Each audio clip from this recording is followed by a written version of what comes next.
जैसा कि आप सबको पता है कि पिछले कुछ समय से पेट्रोल के दाम बढ़ते ही जा रहे हैं और कल ही हल्द्वानी में ख़ास तौर से पेट्रोल शतक पार कर चुका है। और इस मुद्दे पर हम बात करने के लिए आज हम पहुंचे हैं ट्रांसपोर्ट नगर के ऑफिस, जहां हम यहाँ पे मौजूद कुछ ट्रांसपोर्टर से बात करेंगे और उनसे जानेंगे कि पेट्रोल के बढ़ते दामों की वजह से ट्रांसपोर्ट में ख़ास तौर से क्या क्या दिक्कतों का उनको सामना करना पड़ रहा है और इससे आम जनता को भी क्या दिक्कतों का सामना करना पड़ सकता है। तो आइए हम उनसे कुछ बात करते हैं। तो इस वक्त हमारे साथ मौजूद हैं ट्रांसपोर्ट नगर एसोसिएशन के महामंत्री प्रदीप सवर्वाल जी। तो आइए हम उनसे जानते हैं कि पेट्रोल और डीजल के बढ़ते दामों की वजह से खासतौर पर ट्रांसपोर्ट पर क्या असर पड़ा है।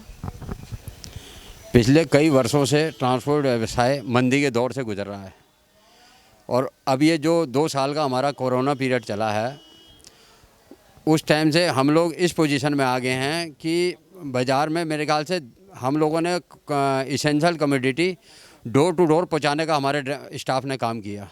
लेकिन उस समय हमने सरकार से भी मांग की थी कि हमारा किसी तरीके से भाई सॉफ्ट कॉर्नर करके हम लोगों की मदद करें। टैक्सेस में उस टाइम कोई छूट नहीं थी, इंश्योरेंस में कोई छूट नहीं थी गवर्नमेंट ने हमें, तो हम रोज़ समाचार पत्रों के माध्यम से मांगे करते रहे। अब ट्रांसपोर्ट व्यवसाय की इस टाइम ये पोजीशन हो गई है कि व्यापारी का माल तो ठिए पे पहुंच जा रहा है, लेकिन किराए हमें जो है उस जिस रेशो से डीजल दिन प्रतिदिन बढ़ रहा है, उस रेशो से हमारा काम दिन प्रतिदिन डाउन होता जा रहा है। भाड़े से जो 8 साल 10 साल पहले थे वो भाड़े आज भी कांस्टेंट है। तो हम दिन भर, और उसके साथ क्या है कि पेट्रोलियम पदार्थ जैसे टायर हो गए, ट्यूब हो गए, लुब्रिकेंट्स हो गए, स्पेयर पार्ट्स हो गए, ये स्लो पॉइजन वाला काम कर रहे हैं जो हमें जड़ से ख़त्म करने का काम कर रहे हैं।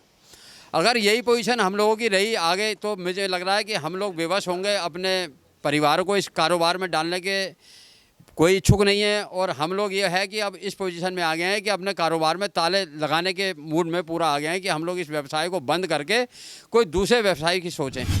और मैं आपसे क्या कहूँ, बाकी अब देखो आगे टाइम सरकार की तरफ से हम हाथ जोड़ के प्रार्थना करते हैं कि भाई इसमें मेनली डीजल पेट्रोलियम पे रोकथाम में इसमें हमारा सहयोग करें, और नहीं तो होगा फिर हम लास्ट में यही होगा कि अपने कारोबार में ताले लगा के कोई दूसरे व्यवसाय की सोचेंगे। महामंत्री प्रदीप सवर्वाल। तो ये थे हमारे साथ ट्रांसपोर्ट नगर एसोसिएशन के महामंत्री प्रदीप सवर्वाल जी, जिनका कहना है कि अगर पेट्रोल डीजल के दाम कुछ इस तरह से ही बढ़ते रहे तो उनको अपने कारोबार पर ताला लगाना पड़ सकता है। तो इसी के साथ हमारे साथ और भी लोग मौजूद हैं, आइए हम उनसे भी इस बारे में जानते हैं कि उनके क्या विचार हैं। सर, अमरजीत सिंह सेठी, अध्यक्ष ट्रांसपोर्ट नगर व्यापारी एसोसिएशन। तो सर, जैसे कि अभी सर ने भी बोला कि इस तरह से अगर बढ़ते रहे दाम तो ट्रांसपोर्ट में जो है कि ताला लग सकता है, उनके व्यवसाय पे ताला लग सकता है। और साथ ही ट्रांसपोर्ट अगर नहीं रहा तो आम जनता को भी दिक्कत का सामना करना पड़ सकता है कि जैसे उनकी जो रोज़मर्रा की जो चीज़ें हैं, ज़रूरत की चीज़ें हैं, वो ट्रांसपोर्ट की वजह से ही उन तक पहुंचती हैं, तो उससे उनको नहीं मिल पाएंगी वो, तो उससे उनको भी इस चीज़ का सामना करना पड़ सकता है। इस पर आपकी क्या राय है? देखिए, ये व्यवसाय जो ट्रांसपोर्ट व्यवसाय है ये हमारे देश की बैकबोन है। इस पे सारी अर्थव्यवस्था टिकी हुई है और सबसे मजबूत पिलर जो है इनकम का सरकार के लिए एक ट्रांसपोर्ट व्यवसाय है। हालात ये इस पोजीशन पे पहुंच चुके हैं कि करके ट्रांसपोर्ट व्यवसाय डे बाय डे डाउनफॉल पे जा रहा है। इसके मतलब पेट्रोलियम प्रोडक्ट की रेट बढ़ने के संग संग मोबियल पार्ट्स, मैं पार्ट्स का व्यवसाय भी हूँ, मोबियल का भी काम करता हूँ, 40 रुपये लीटर मोबियल बढ़ चुका है। और उसके बाद भी उनके पास अवेलेबिलिटी नहीं है कि वो माल हमें दे दें। हम मांगते हैं, वो कहते हैं माल नहीं है। मतलब ये पोजीशन हो चुकी है। भगवान जाने क्या हो रहा है, कहाँ जा रहा है, मतलब देश का पैसा और किस कंडीशन पे हम लोग से दौर से हम गुजर रहे हैं, हमें भी कुछ भी समझ में नहीं आ रहा। व्यवसाय जिस आदमी का पेट्रोल से कोई मतलब भी नहीं है वो भी समझ गया है कि करके पेट्रोल और डीजल की वजह से हर चीज़ में फ़र्क पड़ रहा है। तो हमारी तो सरकार से यही मांग है कि भाई इस पर कोई नियंत्रण किया जाए, कोई रेट इसके कंट्रोल में लाया जाए और इसको मतलब सुधारा जाए। नहीं तो ये व्यवसाय, ट्रांसपोर्ट व्यवसाय तो मेरी नज़र में बिल्कुल फ्लॉप हो चुका है, बैठ चुका है। हम मजबूर हो चुके हैं कि इस काम को मजबूरी में कर रहे हैं, पर आगे मजबूरी ये हम कब तक सर्वाइव करेंगे, मुझे नहीं लगता कि हम आगे बढ़ सकेंगे इस काम में। तो हम मौजूद है हल्द्वानी के ट्रांसपोर्ट नगर में, जहां पे पेट्रोल के दामों को बढ़ते हुए देखते हुए व्यापारी काफ़ी परेशान नज़र आ रहा है। आइए हम कुछ व्यापारियों से बात करते हैं और जानते हैं क्या परेशानियों का सामना उनको करना पड़ रहा है बढ़ते पेट्रोल के दामों से। आपका नाम? जी, मोहम्मद नफ़ीस, हाजी मोहम्मद नफ़ीस, ओल्ड मोटर पार्ट सचिव। अभी पिछले कुछ दिनों से पेट्रोल के दाम तेज़ी से बढ़ रहे हैं और कल पेट्रोल ने शतक पार कर दिया, तो क्या कहना है आपका इस बारे में और ट्रांसपोर्टर को किस तरीके से परेशानी का सामना करना पड़ रहा है? परेशानी तो इतनी बड़ी है सामने कि हम लोग कारोबार से बिल्कुल बैठ चुके हैं और हम लोग ट्रांसपोर्ट नगर, मैं कहता हूँ ट्रांसपोर्ट नगर क्या, हल्द्वानी पूरी गोला पे डिपेंड है। गोला से हर आदमी जुड़ा है, चैन जुड़ी है, और गोला में गाड़ी हमारे वहाँ 90% गाड़ियाँ पुरानी हैं और वो पुरानी गाड़ी पहले जो डीजल 1000 रुपये का लगता था, मैं कह रहा हूँ अब वो डीजल 1300 रुपये का कहीं जाके लगेगा। तो इस तरीके से जो है खर्चा बढ़ता जा रहा है, आमदनी बिल्कुल ख़त्म होती चली जा रही है। 50 खर्चे पीछे लगे हैं, हर चीज़ का ये है, लेबर खर्चा, डीजल और पेट्रोल ने तो हमें इतना कर दिया कि यहाँ यकीन मानिए कि जो नई गाड़ी लोग निकाल के लाए थे वो अपनी किस्तें जमा नहीं कर पा रहे हैं और फाइनेंसर गाड़ी खींच के ले जा रहे हैं और हंस के चाबी दे रहा है ओनर के साहब इसको ले जाइए, हम नहीं दे पाएंगे इस पोजीशन पे, क्योंकि डीजल ये पोजीशन है। कितने जेसीबी मशीनें हमारी ऐसी खड़ी टीपी नगर के अंदर कि सिर्फ मतलब डीजल के रेटों से नहीं दे पा रहे हैं उसका रेट।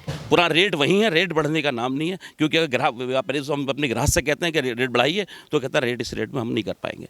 तो डीजल ने और पेट्रोल ने तो हमें बिल्कुल कहीं का नहीं छोड़ा, हमारे कारोबार बिल्कुल ख़त्म, कगार पे बैठे हैं हम लोग। दिन भर बैठा होता हम देखते हैं ग्राहक कहीं से किधर से आए, कुछ कोई ऐसा नहीं है। बस हमारी सरकार से ये हाथ जोड़ कर विनती है कि फ़िलहाल जैसे भी हो सके डीजल पे बढ़ते रेटों को कमी करें, मेरा यही कहना है। कम से कम 50 साल हो गए इस काम में जुड़े हुए। मेरे पास कई ट्रक मालिक जो मेरे पास आते थे, आज उनमें से 40% ट्रक वाले जो मालिक जो हैं गाड़ियाँ खड़ी कर दी हैं। आप ट्रांसपोर्ट नगर में अपना सर्वे कीजिए, गाड़ियाँ देखिए कैसे खड़ी हैं, बिल्कुल कबाड़ के रूप में खड़ी हैं। बिल्कुल काम बिल्कुल छुट्टी हो चुकी है। मेरे साथियों और ने, प्रदीप सब्रवाल ने, अमरजीत जी ने भी अभी सारी बातें बताई हैं। और सबसे बड़ी चीज़ अभी सरकार ने घोषणा की थी कि टेम्पू और छोटी गाड़ियों का टैक्स 6 महीने का माफ़ करेंगे। तो हमारा क्या कसूर है? हमारी बड़ी गाड़ियाँ हैं, हमें भी 6 महीने का टैक्स माफ़ किया जाए। ये मतलब दोहरी नीति सरकार क्यों न अपना रही है? क्योंकि सबसे ज़्यादा लॉस हमारी गाड़ियों का हुआ है और जो हम किस्तें नहीं दे पा रहे हैं। इसलिए हमारी आपके द्वारा यह अपील है कि सरकार से कहा जाए कि हमारी बड़ी गाड़ियों पे भी 6 महीने का टैक्स माफ़ करें।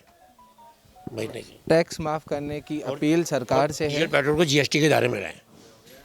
डीजल पेट्रोल को जीएसटी के दायरे में लाया जाए और बड़े जो वाहन हैं उन पे टैक्स माफ़ी की मांग यहाँ पे ट्रांसपोर्टरों की है। और आइए हम कुछ और लोगों से बात करेंगे और उनके भी विचार जानेंगे। और हम बात करते हैं, ट्रांसपोर्टर हैं हमारे साथ मौजूद और भाई साहब से ही बात करेंगे। सरकार ने देखिए पोल्यूशन दूर करने के लिए देश के BS4 स्टेज से BS6 पे आए। सर देश का पोल्यूशन तो हो गया दूर, लेकिन हम जो 15 लाख की गाड़ी लेते थे आज 22 लाख की गाड़ी लेने पे मजबूर हो गए हैं। तो हमारे साथ तो एक व्यवहार सौतेला हो गया। ये प्रदूषण तो दूर हो गया लेकिन हमारी लागत बढ़ गई है, तो हमें इसमें कहाँ राहत मिल रही है? डीजल की रोज़ दामों में बढ़ोतरी होती जा रही है।